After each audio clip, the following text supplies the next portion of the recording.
that game? I think they were the better team with 11 players or 10, and I felt since the first minute that we were not there with the same intensity. So they deserve the win. What was missing from your team this evening, do you feel? The way to face the game, to understand that the other team help us with the send-off.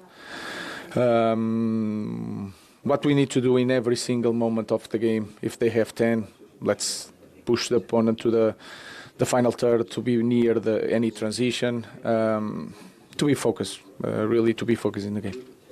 In the second half, you had plenty of the ball, you had plenty of chances, but couldn't put them away. Did you feel as though you just needed something to drop in the back of the net? But when you did have a good effort, Pickford was in fine form, wasn't he? Yeah, that can happen. But I think they look for the luck, and they deserve it.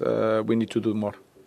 You've been in good nick up until tonight, 5 games unbeaten. So does this feel like it's a big step backwards? Yes, especially in the way we play the game.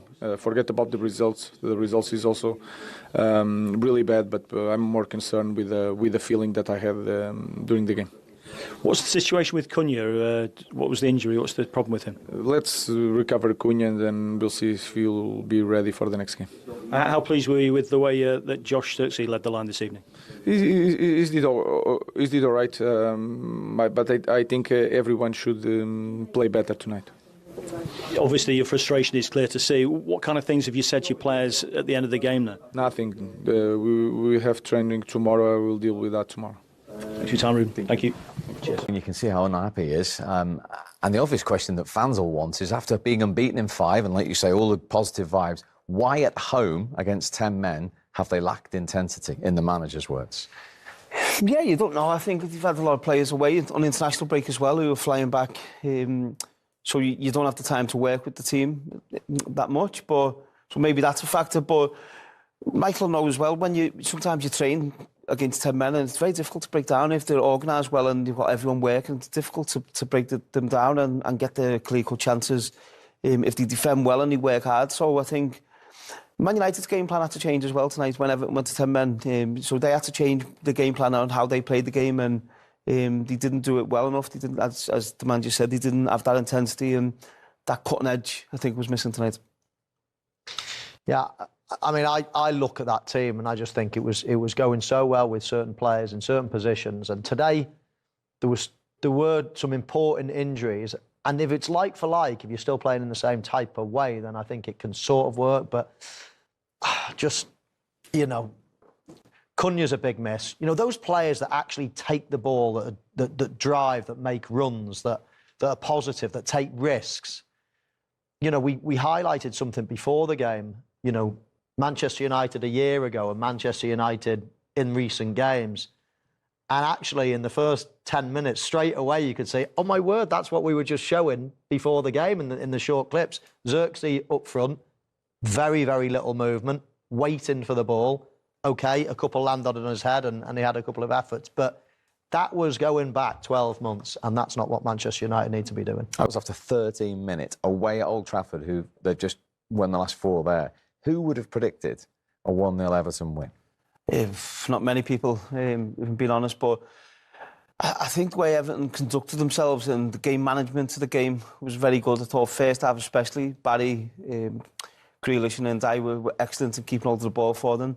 Dewsbury Hall as well, and second half the work rate of the whole team. The United were pushing them back and probably forcing it a bit too much, and Michael Keane and Tarkowski were editing everything out, and O'Brien as well. So I think it played into Everton's hands a little bit, but the work rate and the effort he put in to make sure they got the win was excellent. Do you know what I've often thought as well? When teams go down to 10 men, a lot of managers go and take off their maverick player, their sort of skillful player that might be able to do something. I think in this situation, a lot of situations, they're actually the best players to keep on. Someone like Jack Grealish, give him the ball. He never loses the ball. He wins free kicks. He gains ground. He takes the sting out of the game. And Jai the same. And I just think that David Moyes needs a good deal of credit there, because, as I say, lots of people, all right, 10 men, let's take off the striker, let's take off the wide man, let's put another midfielder in or another defender in. But no, he kept some of the players that, because you cannot, I know they've defended for a lot of the game there, but you cannot just sit on the edge of the box. You've got to have some form of threat. And leaving players like Dewsbury Hall on and some of those creative players actually worked in their favour, because they're the ones that give you a bit of a breather. So I thought David Moyes deserved a lot of credit there. And of course, he brings 1 or 2 players off at the end, bit of fresh legs. I get that. But I thought he did really well to keep the influential ball carriers on the pitch. I completely agree. And I think when you're seeing them going down with knocks and cramping and shows how much work they put in. But if you're just sat on the edge of your box, 9 times out of 10 you can see the goal. But the amount of free kicks Grealish won and Dye keeping hold of the ball, I think Moisey, maybe a few years ago, will have taken someone off, but he's just used all his experience there, I thought, tonight.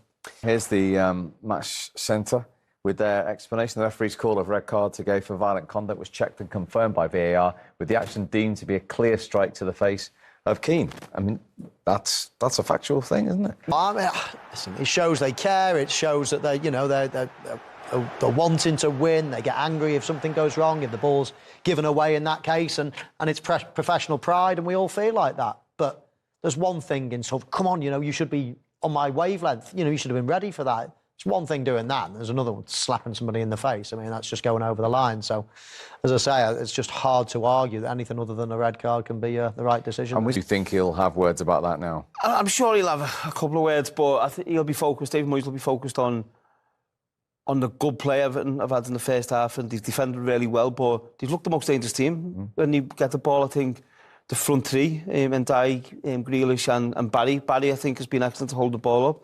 And Dewsbury Hall and Garner, coming up and backing it up. And Everton have looked really dangerous going forward and potentially could have had another goal. So he'll be really pleased, and he'll just give them encouragement. I'd like to see Amorim make a change at half-time, take a centre-back off and having the extra man, having that extra man midfield, which might stop Everton from getting the ball in midfield and getting control of it and allowing them to go forward.